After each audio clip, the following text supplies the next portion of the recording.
Today I'm going to show you how I hid the sprinkler system in my backyard. This project is pretty inexpensive and the materials are readily available. First I put a couple of 1x1 redwood boards in the ground and cut them to length. I cover the bottom of the boards with Flex Seal for waterproofing. The structure is not particularly heavy and is up against the foundation, so I didn't use any concrete to hold them in place. I batched out cutting 45-degree angles in the cedar fence boards for the front door of the box.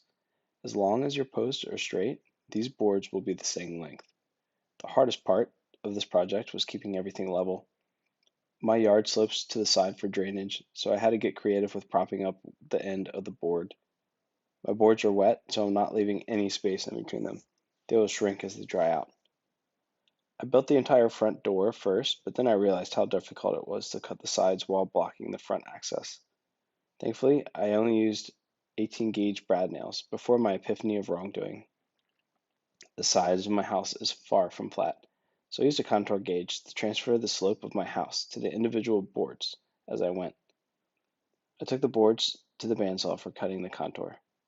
If you do not have access to the bandsaw, a handheld jigsaw would work just fine.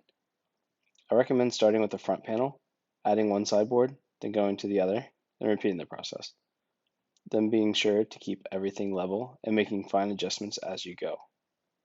I had a similar issue on the roadside. I didn't want to fully block the vent, so the contour gauge and the bandsaw got some more use.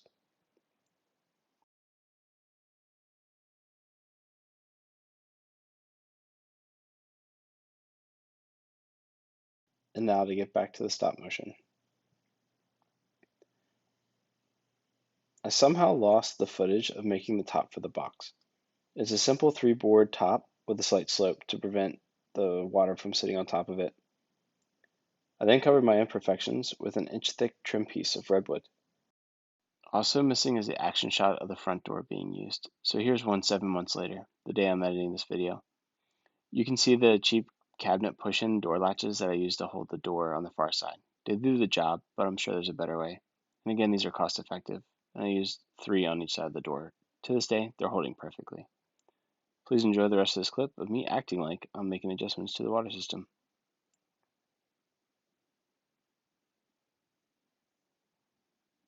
Alright, so here we are. About a little over a year later. This has fallen apart, and it's because I put it together wet, and then I try to conceal all the nails, so I use little brads. I did not use glue or anything like that the first time, so the second time I did. I added a lot of glue and larger nails.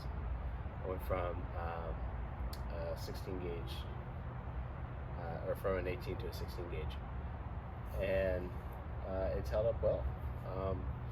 I don't take it apart nearly as much as I did when I first put it back together, but yeah, it's not too bad. It's definitely not as vibrant as when I first put it up, again, because it's dried out, and I wanted to match my deck with the weathered look, so I didn't do any protecting with it whatsoever. We were very happy with it. So again, it's a very easy project. If there's one thing I did all over again, I would have created the frame first, made it all nice and square, and then put it in the ground, and then built the surround. But beyond that, that's really the only thing I would change. At a glance, it's great. If you look close, there are imperfections, but I'm totally okay with that.